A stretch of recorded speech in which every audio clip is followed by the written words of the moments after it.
आर्थिक संकट से निपटने में श्रीलंका की सहायता भारत कर रहा है। अभी तक वह विभिन्न रूपों में कुल 2.4 अरब डॉलर श्रीलंका को दे चुका है।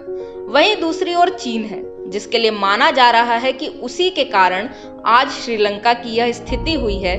उसने मात्र 3.1 करोड़ डॉलर की सहायता की है, यानी भारत की सहायता राशि का 1.5% से भी कम। जबकि श्रीलंका ने चीन से 2.5 अरब डॉलर की सहायता का निवेदन किया था। यहां तक कि उसने कहा था कि 1 अरब डॉलर का उपयोग पुराने चीनी ऋण को चुकाने के लिए किया जाएगा और 1.5 अरब डॉलर से चीनी सामान खरीदे जाएंगे। इसके बावजूद उसे चीन से नाम मात्र की सहायता मिली है। ऐसे में माना जा रहा है कि श्रीलंका में चीनी प्रभाव को कम करके भारत अपना स्थान बना सकता है। इसके 4 कारण हैं। एक तो सहायता न करने से चीन पर से श्रीलंका का विश्वास कम हुआ होगा। दूसरा, ऋण पाश यानी डेट ट्रैप में फंसाने की चीनी कूटनीति अब प्रत्यक्ष हो गई है। तीसरा, निस्वार्थ भाव से भारत श्रीलंका की सहायता के लिए आगे आया है, जबकि श्रीलंका में उसकी कोई विशेष आर्थिक परिसंपत्तियां है भी नहीं। चौथा, चीन समर्थक राजपक्षे सरकार शीघ्र ही गिर जाएगी, जिससे चीन का प्रभाव कम होगा। इन चारों कारणों में दम है, लेकिन कुछ तथ्य इन्हें काट देते हैं।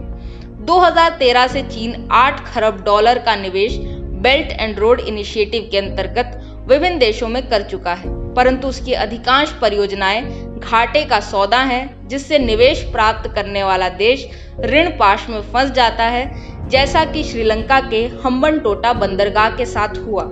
ऐसे में चीनी परियोजनाओं में श्रीलंका इतना डूब चुका है और उस पर इतना चीनी ऋण चढ़ चुका है कि किसी और देश की ओर रुख करने की क्षमता उसके पास नहीं रही है। दूसरा, 2015 में जब महिंदा राजपक्षे सरकार के बाद नेशनल यूनिटी सरकार बनी थी, तब अपेक्षा की जा रही थी कि कई चीनी वित्त पोषित परियोजनाएं बंद कर दी जाएंगी, परंतु ऐसा नहीं हुआ, यानी सत्ता परिवर्तन से भी कोई बड़ा परिवर्तन देखने को नहीं मिलेगा। कुछ महीनों बाद वही सरकार चीन के साथ समझौते करती नजर आई, जिसके तहत उसने बंद परियोजनाओं को फिर से शुरू करने का आदेश दिया। वह हम्बनटोटा बंदरगाह के ऋण को इक्विटी में बदल दिया। 70% अधिग्रहण के बाद चीन ने 178 हेक्टेयर अतिरिक्त भूमि को भी 99 वर्ष के लिए लीज पर ले लिया। ऐसे में इन परिसंपत्तियों पर यदि भारत अधिकार स्थापित करना चाहे तो उसे चीनी कंपनियों को मूल चुकाना पड़ेगा और भारत का निवेश श्रीलंका में नहीं बल्कि चीन के खाते में जाएगा। वर्तमान में चीन जो श्रीलंका की सहायता नहीं कर रहा है, वह एक सोची समझी रणनीति है। वह चाहता है कि श्रीलंका में आर्थिक संकट बढ़े तथा वह और अधिक ऋण में डूबे, जिससे कोलंबो पोर्ट सिटी परियोजना जैसी अनेक मूल्यवान परिसंपत्तियों पर ऋण को चीन इक्विटी में परिवर्तित करके उनके ऊपर अपना अधिकार जमा ले। श्रीलंकाई राजधानी की इस परियोजना पर चीन की दृष्टि होगी, जिसका उद्देश्य होगा भारत के प्रभाव को कम करना।